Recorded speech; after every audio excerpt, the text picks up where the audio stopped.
Shalom, selamat pagi jemaat yang dikasihi oleh Tuhan Yesus Kristus. Sebelum kita membaca dan merenungkan firman Tuhan pada pagi hari ini, mari kita bersatu di dalam doa. Kami sungguh bersyukur kepadamu Tuhan atas pagi hari yang indah yang Kau berikan kepada kami, di mana kami masih bisa tetap hidup dan menikmati akan kasih karunia Tuhan.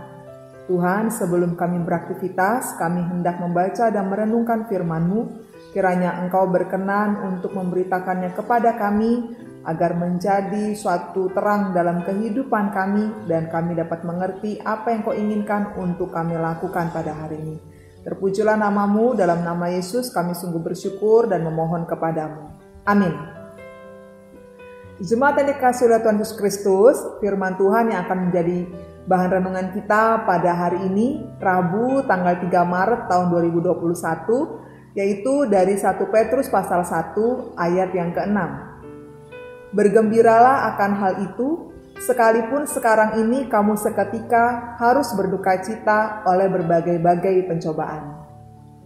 Jemaat yang terkasih, pencobaan seringkali dihubungkan dengan yang namanya penderitaan, musibah, bahkan semua hal-hal yang tidak mengenakan. Sehingga banyak orang melihat pencobaan itu sebagai suatu bentuk yang buruk dan harus dihindari. Mengapa bisa demikian? Sejak zaman dahulu manusia mencoba memahami yang namanya penderitaan dengan mengasumsikan bahwa apa yang terjadi pada seseorang itu memang layak untuk diterima. Kemalangan, sakit penyakit, penderitaan dianggap sebagai hukuman atas dosa-dosa seseorang.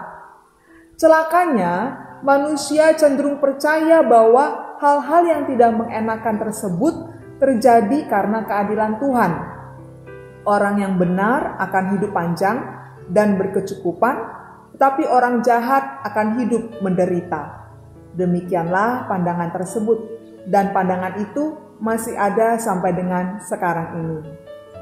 Asumsi atau pandangan ini dibantah oleh murid-murid Tuhan Yesus.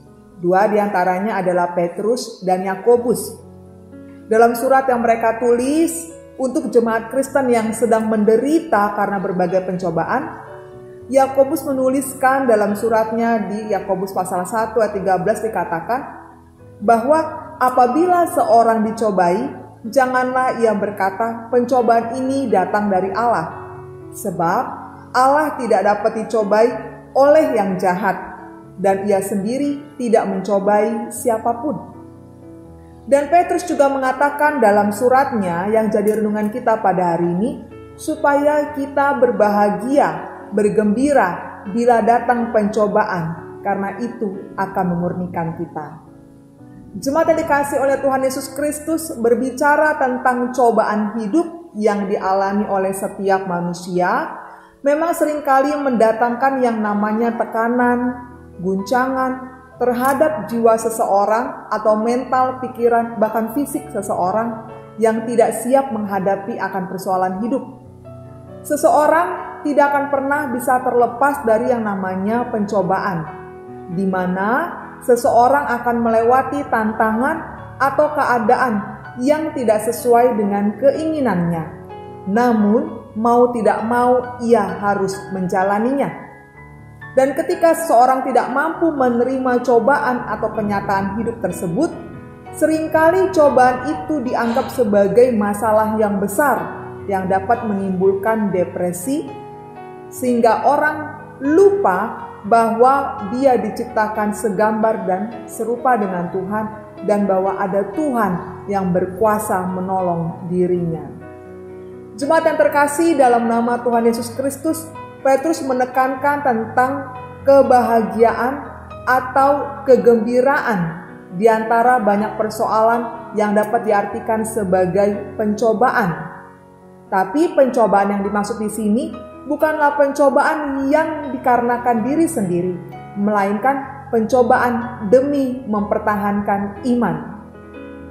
Allah mengizinkan semua terjadi dalam kehidupan kita, tapi Dia sendiri tidak mencobai kita. Karena itu setiap orang percaya, cepat atau lambat, pasti akan mengalami yang namanya ujian iman, sebagai proses yang harus dijalani dan akan dialami oleh semua orang, baik saya ataupun saudara.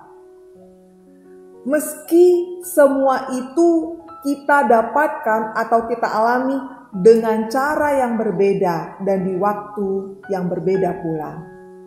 Ujian ini diartikan sebagai pencobaan atau cobaan yang dipakai untuk menguji akan ketabahan kita, kesetiaan kita, dan juga iman kita. Bila pencobaan itu tidak didasari akan keyakinan yang teguh, maka yang harusnya pencobaan itu sebagai ujian untuk menguatkan akan iman kita dan juga menghasilkan akan ketekunan kita, malah cobaan itu akan berbalik melemahkan pertumbuhan rohani kita. Karena itu hasilnya tergantung bagaimana respon seseorang dalam menghadapi setiap cobaan yang dialami. Ketika cobaan itu dilihat dari sisi yang positif, dengan berpikir bahwa ada maksud yang baik untuk menguji dan menguatkan iman agar semakin teguh, maka pencobaan itu pada akhirnya akan menghasilkan ketekunan dan kesempurnaan. Kalau dalam surat Petrus ini dikatakan dimurnikan, cobaan itu menjadi suatu sarana untuk memurnikan akan iman kita, sehingga kita masuk dalam sebuah yang namanya kesempurnaan di dalam Kristus. Dan saat itulah orang akan merasa berbahagia pada akhirnya, karena meski dia berada dalam pencobaan yang berat sekalipun, dia merasa Tuhan bersama dengan dirinya. Tapi sebaliknya, ketika seorang meresponi pencobaan itu secara negatif, dengan pemahaman yang dangkal, tanpa penyerahan kepada Tuhan atau pergantungan kepada Tuhan, maka kehidupan rohani yang buruk akan merusak pribadi orang itu.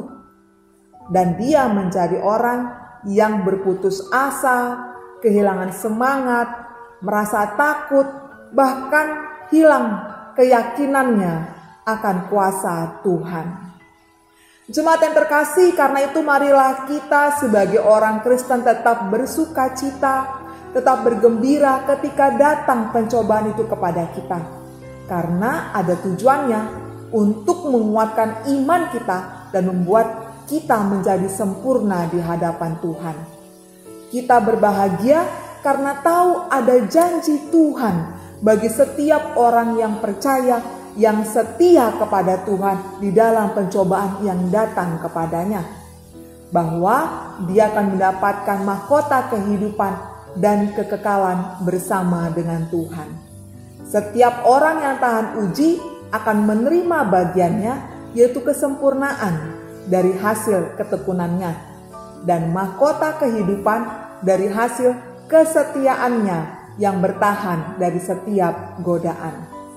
Sementara setiap orang yang tidak tahan uji atau gagal dalam ujian akan dipikat dan diikat oleh keinginannya, yang mana itu melahirkan dosa, dan akhirnya dosa itu membawa kepada maut jika kita membuka peluang terus terhadap dosa.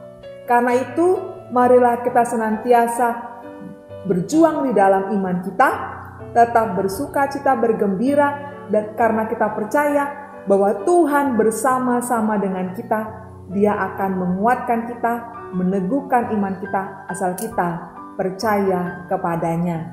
Amin. Mari kita berdoa. Kami sungguh bersyukur kepadamu Tuhan atas firman-Mu yang telah kami terima pada pagi hari ini. Kami menyadari Tuhan bahwa begitu banyak hal ada pada kami, rintangan, tantangan, godaan, dan itu adalah pencobaan untuk kami. Dan kami tahu Tuhan, semua yang datang ke kami itu sebenarnya adalah untuk menguatkan iman kami, menjadikan kami sebagai pribadi yang tekun mencangkau, yang tekun berharap padamu, yang setia menanti pertolongan Tuhan. Bahwa pada akhirnya ketika kami melewati itu semua, betapa bahagianya kami ya Tuhan, karena kami menjadi pribadi yang senantiasa dimurnikan oleh Engkau, semakin dewasa bukan saja dalam usia kami, tapi juga dalam iman kami. Terima kasih Tuhan, mampukanlah kami dengan kuasa-Mu, dengan kekuatan-Mu Tuhan, dengan pertolongan-Mu, untuk melangkah pada hari ini juga hari-hari berikutnya, agar kami menjadi pribadi yang terus-menerus menang di dalam Tuhan.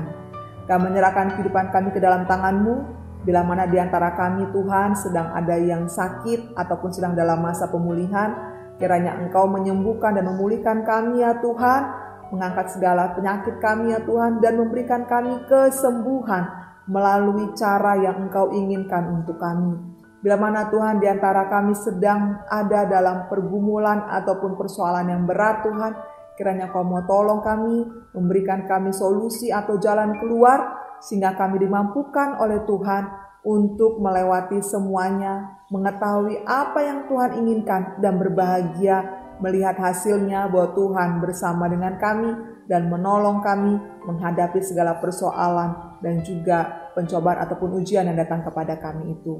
Dan kami juga memohon kepadamu untuk segala kerinduan kami ya Tuhan, untuk memiliki keturunan, untuk memiliki pasangan hidup, ataupun pekerjaan, kiranya Engkau yang memberikannya kepada kami, kepada anak-anak kami ya Tuhan, kepada keluarga kami membutuhkannya, agar senantiasa kami dapat berbahagia dan mengucap syukur kepadamu, dan memakai akan apa yang Tuhan anugerahkan itu kepada kami, untuk kami memuliakan nama-Mu senantiasa. Terima kasih Tuhan, terpujilah nama-Mu. Dalam nama Yesus kami sungguh bersyukur dan memohon kepadamu. Amin. Kasih karunia dari Tuhan Yesus Kristus dan anugerah dari Allah Bapa dan persekutuan dari Roh Kudus kiranya menyertai kamu sekalian. Amin.